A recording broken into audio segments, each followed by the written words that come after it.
Hello friend, मैं आनंद राज। आप सब भी देखिए केवीएस का ऑनलाइन होने लगा है, समझे। आपका ऑनलाइन अप्लाई होने लगा है तो देखिए कुछ कुछ दिक्कत आ रहा है। वो दिक्कत को हम सॉर्ट आउट करेंगे। देखिए सबसे बड़ा दिक्कत क्या है कि ओबीसी सर्टिफिकेट का। देखिए ओबीसी सर्टिफिकेट दो तरह का बनता है।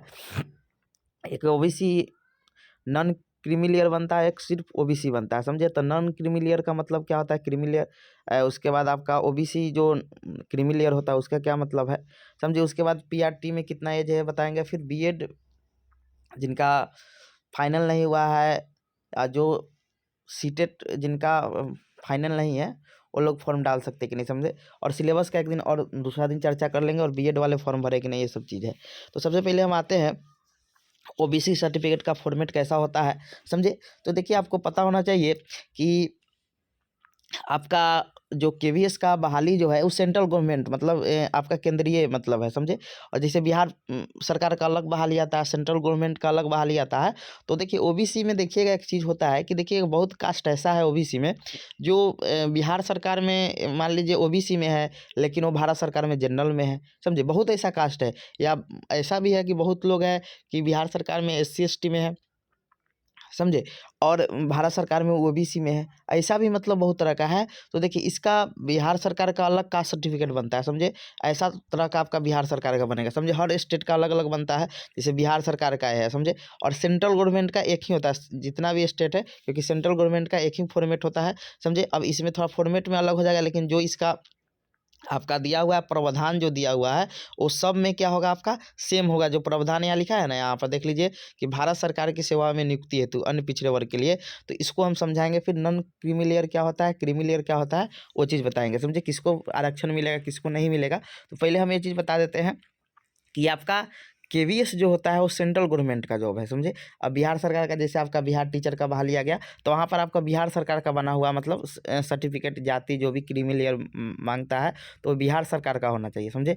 और जब सेंट्रल गवर्नमेंट का बहाली होगा, जैसे आपका रेलवे का बहाली हो गया, सीजीएल वगैरह का जो बहाली होता है, समझे, या आपका केवीएस हुआ, एनवीएस हुआ, ये सब का जब भी बहाली होगा, समझे, तो उसमें आपका मांगा जाएगा आपका सेंट्रल गवर्नमेंट का ए वाला फॉर्मेट। तो दोनों को समझाते हैं, दोनों में क्या मतलब अथी है। तो बिहार सरकार वाला आपका नहीं चाहिए। जो केवीएस का बहाली होगा उसमें बिहार सरकार का आपका जाति प्रमाण पत्र ओबीसी सर्टिफिकेट नहीं चाहिए आपका।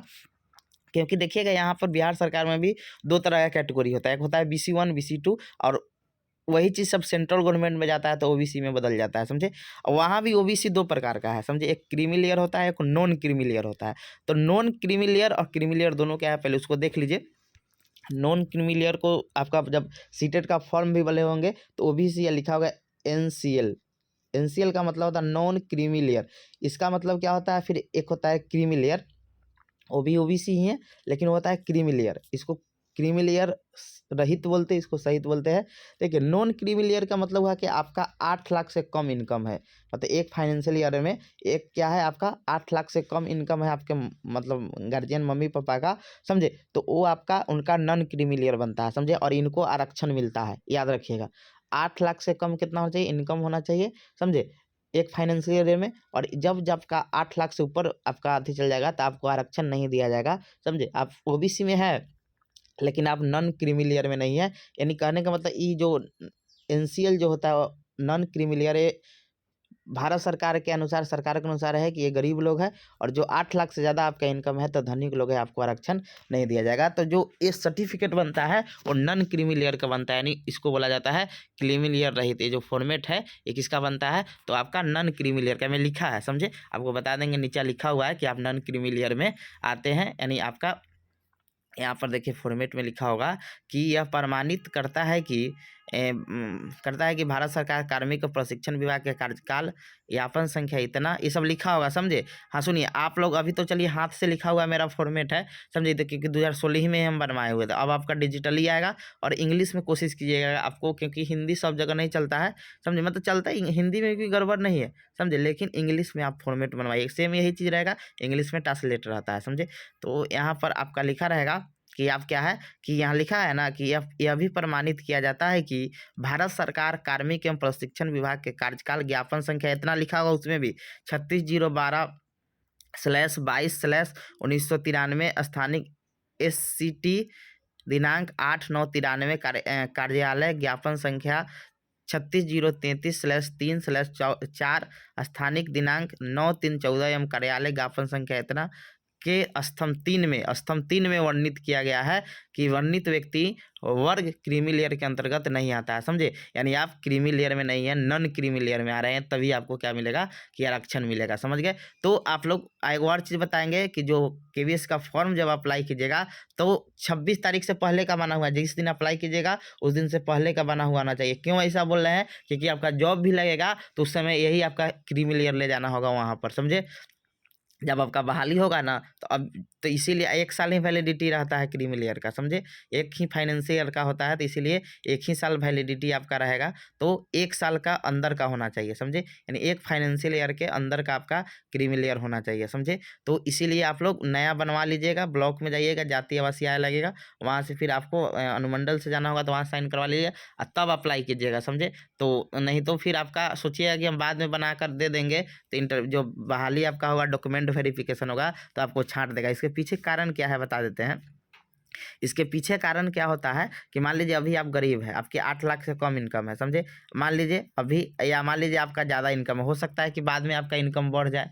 समझे, तो इसीलिए अभी फॉर्म भरें तो अभी आप किस अथी में है, नॉन क्रीमी लेयर में है कि क्रीमी लेयर में है, तो नॉन क्रीमी लेयर होंगे तभी आपको आरक्षण मिल पाएगा। समझे, तो ये चीज़ है। तो यहाँ ओबीसी एनसीएल लिखा रहता है, ओबीसी एनसीएल लिखा होगा। समझे, तो ऐसा आपका फॉर्मेट होना चाहिए। यहाँ पर लिखा होगा कि भारत सरकार की सेवा में नियुक्ति हेतु अन्य पिछड़े वर्ग के उम्मीदवारों द्वारा आवेदन संख्या आई। समझे, यानी आप भारत सरकार में जॉब कर रहे हैं, क्योंकि केवीएस क्या है, भारत सरकार सेंट्रल गवर्नमेंट का बहाली है। समझ गए, बिहार सरकार का रहता था ऐसा फॉर्मेट नहीं लगता। समझे, इसमें लिखा रहता है कि प्रमाणित आनंद राज, फिर पिता का नाम रहेगा, मोहल्ला रहेगा, थाना रहेगा, जिला रहेगा, प्रमंडल रहेगा, बिहार राज्य से मतलब राज्य बिहार के आप किस मतलब हिंदू वर्ग के अंतर्गत आप किस मतलब कास्ट से आते हैं वो सब लिखा रहेगा। समझ गए, फिर आपका ये सब लिखा रहेगा, कौन कौन प्रावधान किया गया, मान्यता द्वारा इसको दिया गया है, ये सब लिखा रहेगा। समझे, तो फॉर्मेट आपको कैसा होना चाहिए, भारत सरकार वाला होना चाहिए, बिहार सरकार वाला ये वाला फॉर्मेट नहीं होना चाहिए।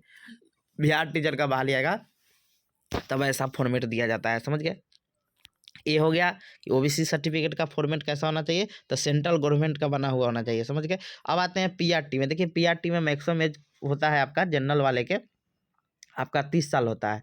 फिर SC ST में जब आपका मतलब SC ST में होंगे तो SC ST का 5 साल बढ़ जाता है, यानी 35 साल हो गया। और ओबीसी का आपका 3 साल बढ़ता है, यानी 33 साल। और कोई भी महिला हो आपका, समझे, जनरल हो कोई भी, उनको 10 साल का छूट दिया गया है। समझे, यानी 40 साल तक फॉर्म डाल सकती है। यानी जनरल में कोई होंगे, समझे, जनरल या EWS, समझे, आपको 30 साल, ओबीसी में होंगे तो 33 साल, SC ST होंगे तो 35 साल, और कोई महिला कोई भी कास्ट का हो उनको 40 साल का छूट दिया जाता है। समझ गए, मतलब 40 साल तक, यानी 10 साल यानी 30 10 40 हो गया। समझे, अब देखिए जिनका बीएड और सीटेड फाइनल नहीं वो फॉर्म डाल सकते हैं कि नहीं डाल सकते। देखिए कुछ सिंपल चीज़ है कि केवीएस कहता है कि 26 तारीख से पहले आपका सीटेट के जो डेट लिखा रहता है ना वो 26 तारीख से पहले का होना चाहिए। समझे, तो इसका कहने का मतलब क्या है, जिनका सीटेट पास होगा वही लोग फॉर्म डाल सकते हैं। लेकिन देखिए इससे पहले क्या हुआ था, जब 2018 में बहाली आपका आया हुआ था, तो 18 में बहाली आया था तो उससे पहले 16 से आपका 18 तक कोई सीटेट नहीं हुआ था।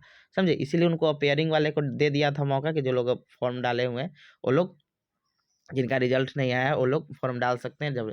लेकिन इस बार ऐसा कोई प्रावधान नहीं है। आपका क्या होना चाहिए कि सीटेट पास होना चाहिए, यानी 26 तारीख से पहले आपका सीटेट क्लियर होना चाहिए। तो यानी इससे पिछले बार जो दिसंबर 2021 में सीटेट था वो लोग पास होंगे, उससे पहले वाला जो भी लोग पास होंगे वो फॉर्म डाल सकते हैं। बीएड वाले को भी दिया है मौका, क्योंकि इसका आप क्राइटेरिया देखिएगा, समझे, तो वहाँ पर आपका बीएड वाले को मतलब दिया हुआ है कि बीएड वाले भी भर सकते हैं, डीएलएड वाला भी भर सकते हैं, दोनों भर सकते हैं। बीएड वाले को 6 महीना का आपका ब्रिज कोर्स करना पड़ता है, जो आपका एनसीटी में एक गाइडलाइन में दिया गया है कि जो लोग बीएड वाले 1 to 5 में टीचर बनेंगे उनको 6 माह का क्या करना होगा, ब्रिज कोर्स करना पड़ेगा। समझ गए, तो ये सब चीज़ है। तो सोचे हैं कि और बीएड फाइनल होना चाहिए। समझे, जिनका 26 तारीख से पहले आपका बीएड फाइनल हो जाता है तो आप लोग क्या कर सकते हैं, फॉर्म डाल सकते हैं। लेकिन बीएड 26 तारीख के बाद आपका होगा तो आप फॉर्म नहीं डाल सकते हैं, क्योंकि 26 तक लास्ट डेट है। तो कम से कम आपको 26 तारीख से पहले रिजल्ट आ जाना चाहिए। जिनका बीएड सेकेंड ईयर का रिजल्ट नहीं आया है तो लोग को 26 तारीख से पहले रिजल्ट आता है तो उसके बाद फॉर्म डालेगा तो कोई दिक्कत नहीं है। समझे, तो ये सब है। आपका सीटेट भी फाइनल होना चाहिए, बीएड भी फाइनल होना चाहिए। समझे, और बीएड वाले भी फॉर्म डाल सकते हैं, क्योंकि ये चीज़ उनके क्वालिफिके अथी में दिया है कि बीएड वाले भी पीआरटी का फॉर्म डाल सकते हैं, प्राइमरी टीचर का। समझे, तो ये सब चीज़ है। तो मेन था आपका ओबीसी सर्टिफिकेट का फॉर्मेट कैसा होगा, ये चीज़ जानना जरूरी था। समझे, थैंक यू। तो ये सब चीज़ है। तो आप कोशिश कीजिएगा कि अभी कुछ दिन रुक जाइए और सर्टिफिकेट बनवा ही लीजिए, ओबीसी सर्टिफिकेट जो लोग नहीं बनवाए हैं, समझे, ये सब बनवा लीजिए। और हड़बड़ा के फॉर्म नहीं भरिएगा, अभी तो आपका 1-2 दिन हो ही गया है। अब सीटेट के तरह नहीं है कि आपका पहले भरिएगा तो आपका सेंटर पहले मिलेगा, समझे, ऐसा चीज़ नहीं है। इसमें किया हुआ है, समझे, कि पहले भरिएगा तो आपका होम सेंटर मिलेगा। सेंटर सब जगह रहता है, समझे। और सीटेट के तरह इसमें अप्लाई भी नहीं होता है कि उतना सीट है, ये भी आपका ऑनलाइन एग्जाम होगा, ऑफलाइन एग्जाम नहीं होगा। और इस बार सिलेबस थोड़ा कुछ अलग किया है, पहले 150 का होता था, अब 180 नंबर का मतलब आपका मतलब एग्जाम होगा, थोड़ा बढ़ाया है, समझे। वो सब चीज़ एक दिन हम और चर्चा कर देंगे, समझे। Thank you.